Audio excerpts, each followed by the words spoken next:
ഇത്രയും ആളുകൾ 500 രൂപ മാത്രം രജിസ്ട്രേഷൻ ഫീ ആയിട്ട് അടച്ചാൽ മതി. അത് നിങ്ങളുടെ കോഷൻ ഡെപ്പോസിറ്റിൽ റെഡ്യൂസ് ചെയ്യുകയും ചെയ്യും. 5 ലക്ഷം രൂപയുമായിരുന്നു MBBSന് ടോക്കൺ ഫീ ആയിട്ട് അടയ്ക്കേണ്ടി വന്നിരുന്നത്. വില്ലേജ് ഓഫീസറുടെ കയ്യിൽ നിന്നാണ്, അതും സ്റ്റേറ്റ് എഡ്യൂക്കേഷണൽ പർപ്പസിനും നിങ്ങൾ പറഞ്ഞു വാങ്ങണം. അത് ഗവൺമെന്റ് ഡോക്ടർ തന്നെ വേണം, അസിസ്റ്റന്റ് സർജനോ അതിന് മുകളിലുള്ള ആളോ ആണ് വേണ്ടത്. Hi everyone, this is ANJ from Markenext. So Kerala MBBSന്റെയും BDSന്റെയും അലോട്ട്മെന്റ് പ്രോസസ് അങ്ങനെ സ്റ്റാർട്ട് ആയിരിക്കുകയാണ്. നിങ്ങൾക്കറിയാം, ഓപ്ഷൻ രജിസ്ട്രേഷൻ ഒക്കെ സ്റ്റാർട്ടായി 4-ാം തീയതി വരെ, August 4 വരെ നിങ്ങൾക്ക് ഫീസ് അടച്ച് രജിസ്റ്റർ ചെയ്യാം അല്ലേ. അപ്പൊ എത്രയാണ് രജിസ്ട്രേഷൻ ഫീ? ആർക്കൊക്കെയാണ് രജിസ്ട്രേഷൻ ഫീ വേണ്ടാത്തത് അല്ലെങ്കിൽ കുറവുള്ളത്, ആൻഡ് ആർക്കൊക്കെ ഈ ഒരു രജിസ്ട്രേഷൻ ഫീ തിരിച്ചു കിട്ടും, റീഫണ്ട് ചെയ്യപ്പെടും? ദെൻ നിങ്ങൾ റെഡി ആക്കി വെക്കേണ്ട 20ഓളം വരുന്ന ഇമ്പോർട്ടൻ്റ് ആയിട്ടുള്ള ഡോക്യുമെന്റ്സ്. ഫസ്റ്റ് അലോട്ട്മെന്റ് നമുക്കറിയാം, ഫസ്റ്റ് അലോട്ട്മെന്റിന്റെ ഡേറ്റ് എന്ന് പറയുന്നത് 7-ാം തീയതിയാണ് അല്ലെ. 6-ാം തീയതി ഫസ്റ്റ് അലോട്ട്മെന്റ് പബ്ലിഷ് ചെയ്യും. അപ്പൊ ആ ഒരു സമയം കൊണ്ട്, ആ ഒരു സമയത്ത് നിങ്ങളുടെ കയ്യിൽ ഉണ്ടായിരിക്കേണ്ട ഒരു 20 ഡോക്യുമെന്റ്സ്. ഇത്രയും കാര്യങ്ങൾ ഒരൊറ്റ വീഡിയോയിൽ നമ്മൾ ഡിസ്കസ് ചെയ്യാണ്. യെസ്, ആൻഡ് ഞാൻ വേറെ കാര്യങ്ങളൊന്നും പറയുന്നില്ല, എല്ലാം കൂടി മിക്സ് ആവണ്ടെന്ന് കരുതിയിട്ടാണ് എല്ലാം സെപ്പറേറ്റ് ആയിട്ട് നമ്മൾ വീഡിയോസ് ചെയ്തിട്ടുണ്ട്. യെസ്, ആദ്യം പറയാനുള്ളത് നിങ്ങളുടെ രജിസ്ട്രേഷൻ ഫീനെ കുറിച്ചാണ്. നിങ്ങൾക്ക് ഓപ്ഷൻസ് കൊടുക്കണം അല്ലെ. ഇപ്പൊ ഏതിൻ്റെയാ വന്നിരിക്കുന്നത്? MBBSന്റെയും BDSന്റെയുമാ. ഗവൺമെന്റിലേക്കും സെൽഫ് ഫിനാൻസിംഗിലേക്കും ഉള്ളതുണ്ട്.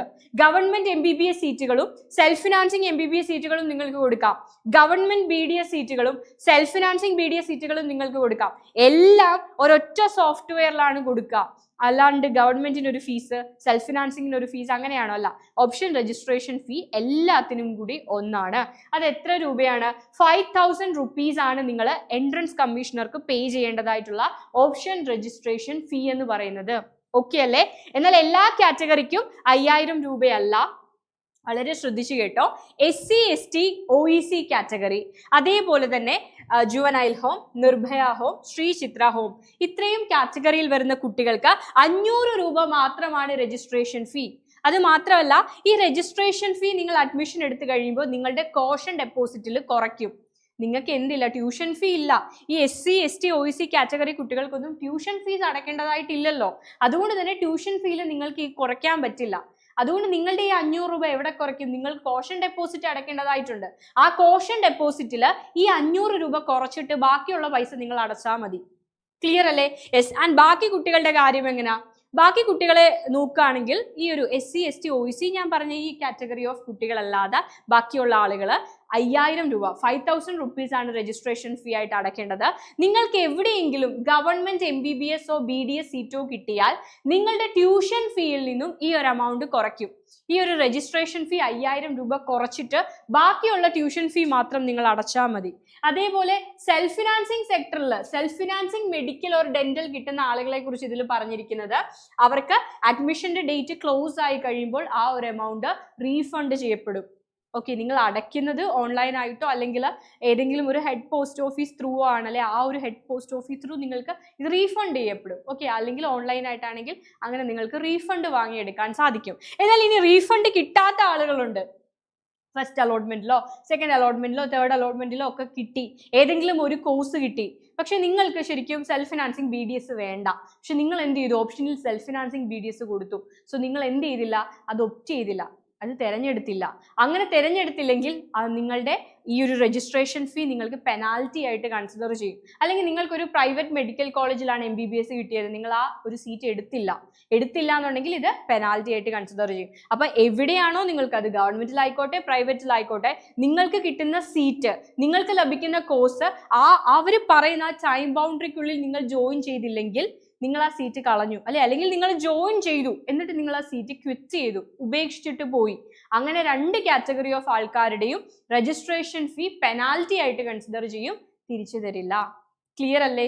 യെസ്. ബാക്കിയുള്ള ആളുകളുടെ അലോട്ട്മെന്റ് ലഭിക്കാത്ത ആളുകൾക്ക് ഇത് റീഫണ്ട് ചെയ്യപ്പെടും. ഓക്കെ, ഒരു അലോട്ട്മെന്റിലും നിങ്ങളെ പരിഗണിച്ചില്ലെങ്കിൽ നിങ്ങൾക്കത് റീഫണ്ട് ചെയ്ത് തിരിച്ചു കിട്ടും. ക്ലിയർ അല്ലേ? MBBSന്റെയും BDSന്റെയും കാര്യമാണ് പറയുന്നത്. ഗവൺമെന്റ് കോളേജും പ്രൈവറ്റ് സെൽഫ് ഫിനാൻസിങ് കോളേജുകളും. യെസ്. ഇനി ടോക്കൺ ഫീ ഉണ്ട്. എന്താ ടോക്കൺ ഫീ?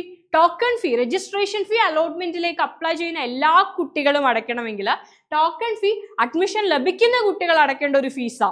ഓക്കെ, അലോട്ട്മെന്റ് ലഭിച്ചു. എവിടെ അലോട്ട്മെന്റ് ലഭിച്ചത്? MBBSനാണ് അലോട്ട്മെന്റ് ലഭിച്ചത്. അതും സെൽഫ് ഫിനാൻസിങ് സെക്ടറിലാണ് അലോട്ട്മെന്റ് ലഭിച്ചത്. ഓക്കെ, അല്ലെങ്കിൽ നിങ്ങൾ BDSനാണ് അലോട്ട്മെന്റ് ലഭിച്ചത്, അതും സെൽഫ് ഫിനാൻസിങ് സെക്ടറിലാണ് അലോട്ട്മെന്റ് ലഭിച്ചത്, നിങ്ങൾ എന്ത് ചെയ്യണം? ടോക്കൺ ഫീ എൻട്രൻസ് കമ്മീഷണർക്ക് അടയ്ക്കേണ്ടതായിട്ടുണ്ട്. അത് കോളേജിന്റെ, നിങ്ങൾക്ക് ഏത് കോളേജിലാണോ കിട്ടിയത് നിങ്ങളുടെ അലോട്ട്മെന്റ് മെമ്മോയിൽ കാണും എത്ര രൂപയാണ് അടയ്ക്കേണ്ടത്, അതിനനുസരിച്ചുള്ള ഫീ ആണ് നിങ്ങൾ അടയ്ക്കേണ്ടതായിട്ടുള്ളത്. ഓക്കെ അല്ലേ? സെൽഫ് ഫിനാൻസിങ് സെക്ടറിൽ കിട്ടിയ കുട്ടികളുടെ കാര്യമാണ്. ഇപ്പൊ കഴിഞ്ഞ വർഷമൊക്കെ നോക്കുകയാണെങ്കിൽ MBBSന്റെ സെൽഫ് ഫിനാൻസിങ് സെക്ടറിൽ കിട്ടിയ കുട്ടികൾ NRI അല്ലാത്ത ബാക്കി മെറിറ്റിൽ കിട്ടിയ ആളുകൾ 1 lakhs rupees ആയിരുന്നു ടോക്കൺ ഫീ ആയിട്ട് അടയ്ക്കേണ്ടത്. ആൻഡ് 5 ലക്ഷം രൂപയാണ് NRI കാറ്റഗറി, NRI കോട്ട വഴി കയറുന്ന, NRI സ്റ്റേറ്റസിൽ NRI കോട്ട വഴി കയറുന്ന കുട്ടികൾ 5 ലക്ഷം രൂപയായിരുന്നു MBBSന്റെ ടോക്കൺ ഫീ ആയിട്ട് അടയ്ക്കേണ്ടിയിരുന്നത്. ഓക്കെ, ആൻഡ് ഇനി പറയുന്നത് ഇനി മെഡിക്കൽ ഡെന്റൽ ഗവൺമെന്റ് കിട്ടുന്ന കുട്ടികളുടെ കാര്യമാണെങ്കിൽ ഓക്കെ, അതേപോലെ BDSന് ഡെന്റലിന് കഴിഞ്ഞ വർഷം NRI ആയിക്കോട്ടെ മെറിറ്റ് ആയിക്കോട്ടെ രണ്ടിലും കയറുന്ന കുട്ടികൾ 1 lakhs rupees ആയിരുന്നു ടോക്കൺ ഫീ ആയിട്ട് അടയ്ക്കേണ്ടിയിരുന്നത് കേട്ടോ.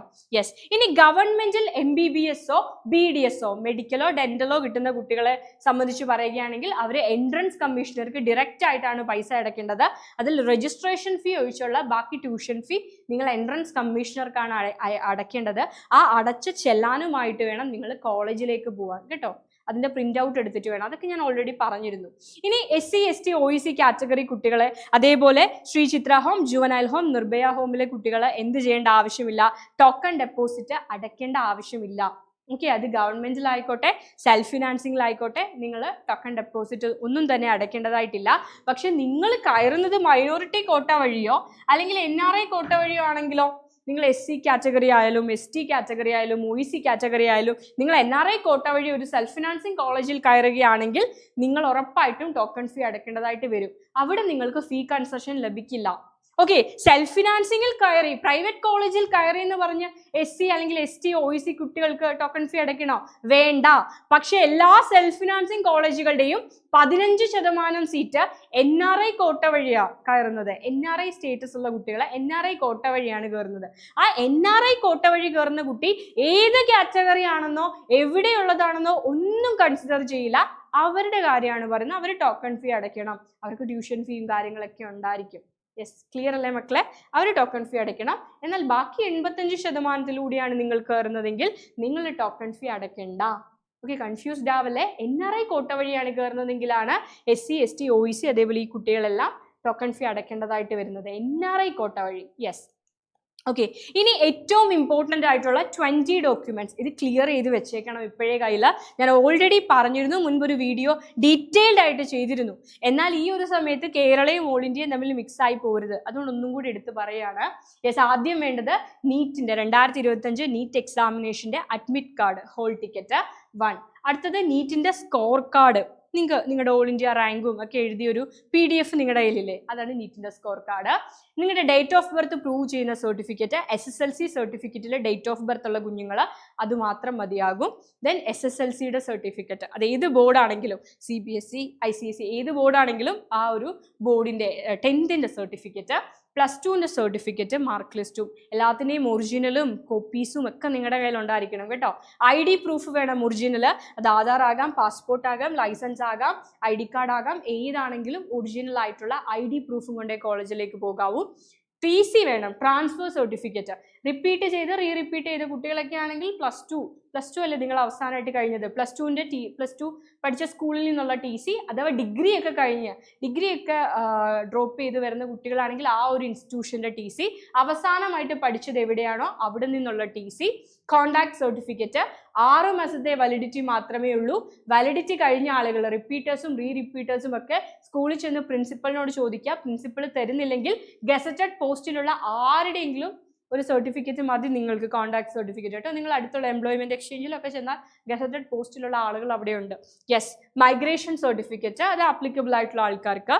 Non creamy layer certificate, NCL certificate. അതേപോലെ economically weaker section, SC ST കാറ്റഗറിയിലൊക്കെ കയറുന്ന കുട്ടികൾ സംവരണ സീറ്റിലാണ് കയറുന്നതെങ്കിൽ അതിന്റെ കാസ്റ്റ് സർട്ടിഫിക്കറ്റ് കയ്യിൽ വേണം, ജാതി സർട്ടിഫിക്കറ്റ് വേണം കേട്ടോ. NCL സർട്ടിഫിക്കറ്റിന്റെ പ്രത്യേകത, അത് ആരുടെ കയ്യിൽ നിന്നാണ് വാങ്ങേണ്ടത്? തഹസിൽദാരുടെ ആണോ? അല്ല, ഇത് കേരളത്തിലേക്കുള്ളതാണ്, സ്റ്റേറ്റിലേക്കുള്ളതാണ്, അതുകൊണ്ട് വില്ലേജ് ഓഫീസറുടെ ആണ്. യെസ് മക്കളെ, ഓർത്തിരിക്കുക, നിങ്ങൾ വില്ലേജ് ഓഫീസറുടെ കയ്യിൽ നിന്നാണ് സർട്ടിഫിക്കറ്റ് വാങ്ങേണ്ടത്. അതും പ്രത്യേകത എന്താണ്? വില്ലേജ് ഓഫീസറുടെ സർട്ടിഫിക്കറ്റ് ആണ്. അവിടെ ചെന്നിട്ട് നിങ്ങൾ അക്ഷയയിൽ ചെന്നിട്ട് നിങ്ങൾ പറയേണ്ടത് സ്റ്റേറ്റ് എഡ്യൂക്കേഷണൽ പർപ്പസിനാണെന്ന് പറയണം. അതായത് ജോലിക്ക് വേണ്ടിയിട്ട് ഇപ്പോൾ PSC ഒക്കെ ക്ലിയർ ചെയ്യുന്ന ആൾക്കാർ അവരും പോയിട്ട് ഈ NCL സർട്ടിഫിക്കറ്റ് ഒക്കെ വാങ്ങാറുണ്ട്, OBC കാറ്റഗറിയിലൊക്കെ പെടുന്ന ആളുകൾ. അപ്പോൾ അതല്ല, അത് എംപ്ലോയ്മെന്റ് പർപ്പസാണ്. നിങ്ങൾ പറയണം സ്റ്റേറ്റ് എഡ്യൂക്കേഷണൽ പർപ്പസ്, നിങ്ങൾക്ക് വിദ്യാഭ്യാസത്തിനുള്ള ആവശ്യത്തിനല്ലേ. സോ സ്റ്റേറ്റ് എഡ്യൂക്കേഷണൽ പർപ്പസ് എന്ന് പറഞ്ഞാൽ വില്ലേജ് ഓഫീസറുടെ കയ്യിൽ നിന്നുമാണ് NCL സർട്ടിഫിക്കറ്റ് കയ്യിൽ വേണ്ടത്. 10ഓളം പാസ്പോർട്ട് സൈസ് ഫോട്ടോസ് നിങ്ങളുടെ കയ്യിൽ വേണം. 10 എണ്ണം മിനിമം ആണ് പാസ്പോർട്ട് സൈസ് ഫോട്ടോ. അതിൽ നിങ്ങളുടെ നെയിമോ ഡേറ്റോ കാര്യങ്ങളോ ഒന്നും വേണ്ട. വൈറ്റ് ബാക്ക്ഗ്രൗണ്ടിൽ പ്ലെയിൻ ആയിട്ടുള്ള പാസ്പോർട്ട് സൈസ് ഫോട്ടോസ് 10 എണ്ണം. വാക്സിനേഷൻ സർട്ടിഫിക്കറ്റ് വേണം. അതിന് മുൻപ് ഇതാ ഇങ്ങോട്ടേക്ക് നോക്കിക്കോ. Physical fitness certificate. Okay, physical certificate നമുക്ക് ഓൾ ഇന്ത്യക്ക് ആവശ്യമില്ലായിരുന്നു, പക്ഷെ ഇവിടെ ആവശ്യമുണ്ട്. അപ്പോൾ ഫിസിക്കൽ ഫിറ്റ്നസ് സർട്ടിഫിക്കറ്റ് ആരുടെ? മെഡിക്കൽ സർട്ടിഫിക്കറ്റ് ആരുടെ കയ്യിൽ നിന്ന് വാങ്ങണം? ഒരു ഗവൺമെന്റ് ഡോക്ടറുടെ കയ്യിൽ നിന്ന് തന്നെ വാങ്ങണം കേട്ടോ. അസിസ്റ്റന്റ് സർജനോ അടുത്തുള്ള ഏതെങ്കിലും ഒരു ജനറൽ ഹോസ്പിറ്റലിൽ ചെല്ലുക. അവിടെ അസിസ്റ്റന്റ് സർജനോ അതിന് മുകളിലോ ഉള്ള ആ ഒരു റാങ്കിങ്ങിലുള്ള ഒരു ഡോക്ടറുടെ കയ്യിൽ നിന്ന്, ഒരു ഗവൺമെന്റ് ഡോക്ടർ തന്നെ വേണം മെഡിക്കൽ സർട്ടിഫിക്കറ്റ് നിങ്ങൾ വാങ്ങിയെടുക്കുക. എല്ലായിടത്തും കമ്പ്യൂട്ടറും കാര്യങ്ങളും ഒക്കെ ഉണ്ട്. ഫോം അവിടെ തന്നെ കാണും. ഇനി ഫോം അവൈലബിൾ അല്ല എന്നുണ്ടെങ്കിൽ നമ്മളുടെ കീമിൻ്റെ പ്രോസ്പെക്ടസിൽ നിങ്ങൾക്ക് കാണാൻ സാധിക്കും. പ്രോസ്പെക്ടസിൽ അവിടെ അതിൻ്റെ ഒരു ഫോർമാറ്റ് കൊടുത്തിട്ടുണ്ട്. അത് ഡൗൺലോഡ് ചെയ്ത് അതിൻ്റെ ഒരു പ്രിൻ്റ് ഔട്ട് എടുത്ത് കൊണ്ടുപോലും മതി. ഇതിൻ്റെ ആവശ്യമില്ല, അവിടെ കാണും. എന്നാൽ അവിടെ ഇല്ല എന്നുണ്ടെങ്കിൽ അതിൻ്റെ ഒരു പ്രിൻ്റ് ഔട്ട് എടുത്തോ. യെസ്, റിസ്ക് ഒന്നും വേണ്ട. NRI സർട്ടിഫിക്കറ്റ്, NRI കോട്ട വഴി കയറാൻ ആഗ്രഹിക്കുന്നവർ, NRI കോട്ട വഴി കയറുന്ന ആളുകളെ പറ്റിയിട്ടാണ്. അവർ NRI സർട്ടിഫിക്കറ്റിൻ്റെ എല്ലാ കാര്യങ്ങളും ഒറിജിനൽ, അതും എക്സ്പയർഡ് ആവാത്ത എല്ലാ സർട്ടിഫിക്കറ്റും വേണം. സിയുടെ വെബ്സൈറ്റിൽ നിന്ന് അലോട്ട്മെന്റ് മെമ്മോ, അലോട്ട്മെന്റ് കിട്ടിക്കഴിയുമ്പോൾ സിയുടെ വെബ്സൈറ്റിൽ കയറുമ്പോൾ നിങ്ങൾക്ക് അവിടെ അലോട്ട്മെന്റ് മെമ്മോ കാണും. അതിലാണ് നിങ്ങൾ ഗവൺമെന്റിൽ കിട്ടിയ കുട്ടികളുടെ ഫീസൊക്കെ അതിൽ കാണും. എല്ലായിടത്തും സെൽഫ് ഫിനാൻസിങ്ങിൽ എത്രയാണ് അടയ്ക്കേണ്ടതെന്നുള്ള, ടോക്കൺ ഫീ ഒക്കെ എത്രയാണ് അടയ്ക്കേണ്ടതെന്നുള്ളതൊക്കെ ആ അലോട്ട്മെന്റ് മെമ്മോയിലായിരിക്കും ഉള്ളത്. യെസ്, ദെൻ കീമിൻ്റെ ഡേറ്റ ഷീറ്റ് വേണം. നേറ്റിവിറ്റി സർട്ടിഫിക്കറ്റ്, എന്താ ഡേറ്റ ഷീറ്റ് എന്നൊക്കെ ഡീറ്റെയിൽഡ് ആയിട്ട് ഞാനൊരു വീഡിയോ ചെയ്തിട്ടുണ്ട്. Yes, vaccination certificate. മക്കളെ, വാക്സിനേഷൻ സർട്ടിഫിക്കറ്റ് എന്ന് പറയുന്നത് ഒരു രജിസ്റ്റേർഡ് ഡോക്ടറുടെ കയ്യിൽ നിന്ന് നിങ്ങളുടെ കയ്യിൽ ഉണ്ടാവും. കളഞ്ഞു പോയിട്ടുണ്ടെങ്കിൽ ഏത് കോളേജിലാണോ അഡ്മിഷൻ ലഭിച്ചത് ആ കോളേജുമായിട്ടൊന്ന് ബന്ധപ്പെടുക കേട്ടോ. യെസ്, അപ്പോൾ വാക്സിനേഷൻ സർട്ടിഫിക്കറ്റ് വേണം. ഏതിൻ്റെയൊക്കെയാണ്? ചിക്കൻ ബോക്സിൻ്റെയും ഹെപ്പറ്റൈറ്റിസ് ബിൻ്റെയും ഒക്കെ നിങ്ങൾക്ക് വേണം. അപ്പോൾ അത് ഞാൻ ഓൾറെഡി പറഞ്ഞതുകൊണ്ട് ജസ്റ്റ് ഒന്ന് റിമൈൻഡറാണ്. ഇനി ഡീറ്റെയിൽഡ് ആയിട്ട് ഇത് പറയേണ്ട ആവശ്യമില്ലല്ലോ. ഓൾറെഡി നമ്മൾ 20 ഡോക്യുമെന്റ്സ് എന്ന് പറഞ്ഞൊരു വീഡിയോ ചെയ്തിട്ടുണ്ട്. യെസ്, സ്റ്റാമ്പ് പേപ്പർ വേണം. അത് ഏത് കോളേജിലാണോ കിട്ടിയത് ആ കോളേജിൽ കിട്ടിയിട്ട് അവരെ വിളിച്ച് ചോദിച്ചതിന് ശേഷം മാറ്റർ ഒക്കെ അതിൽ എഴുതാവൂ. മാറ്റർ ഒന്നും എഴുതണ്ട. നിങ്ങൾക്ക് ഒരു രജിസ്റ്റർ ഓഫീസിൽ പോയിട്ട് നിങ്ങൾക്ക് എന്ത് കിട്ടും? അവിടുന്ന് ഒരു സ്റ്റാമ്പ് പേപ്പർ നിങ്ങൾക്ക് കിട്ടും. ആ ഒരു സ്റ്റാമ്പ് പേപ്പർ വാങ്ങുക. അതിൻ്റെയും ഡീറ്റെയിൽഡ് ആയിട്ടുള്ള കാര്യങ്ങൾ ഞാൻ പറഞ്ഞിട്ടുണ്ട്. ജസ്റ്റ് ഇതൊക്കെ കയ്യിലുണ്ടോ എന്നുള്ളത് മാത്രം ഇപ്പം ചെക്ക് ചെയ്യുക. ഇത് ബോണ്ട് വെക്കാൻ വേണ്ടിയിട്ടാണ്. അതായത് നിങ്ങൾ MBBSൻ്റെയും BDSൻ്റെയും ഒക്കെ അഡ്മിഷൻ എടുത്തു, നിങ്ങൾ ആ സീറ്റ് ഉപേക്ഷിച്ച് പോകില്ല എന്നുള്ള ബോണ്ടിന് വേണ്ടിയിട്ടുള്ളതാണ്. യെസ്, ട്യൂഷൻ ഫീ റെസീപ്റ്റ് വേണം. അതായത് ഇപ്പോൾ നമ്മൾ പറഞ്ഞു നിങ്ങൾ എവിടെയാ സിഇക്ക് എൻട്രൻസ് കമ്മീഷണർക്ക് ഡയറക്റ്റ് ആയിട്ടാണ് പൈസ അടയ്ക്കുന്നതെന്ന് പറഞ്ഞു അല്ലേ. ആ പൈസ അടയ്ക്കുന്നതിൻ്റെ റെസീപ്റ്റുമായിട്ട് വേണം നിങ്ങൾ കോളേജിലേക്ക് ചെല്ലാനായിട്ട്. ഇപ്പം നിങ്ങൾക്ക് തിരുവനന്തപുരം മെഡിക്കൽ കോളേജിൽ കിട്ടി, നിങ്ങൾ ആ ട്യൂഷൻ ഫീ എൻട്രൻസ് കമ്മീഷണർക്ക് ഡയറക്റ്റ് ആയിട്ട് അടച്ചിട്ട് സിയുടെ വെബ്സൈറ്റിൽ അടച്ചിട്ട് ആ റെസീപ്റ്റ് ഡൗൺലോഡ് ചെയ്തെടുത്ത് ആ റെസീപ്റ്റുമായിട്ട് വേണം ട്രിവാൻഡ്രത്തേക്ക് ചെല്ലാൻ.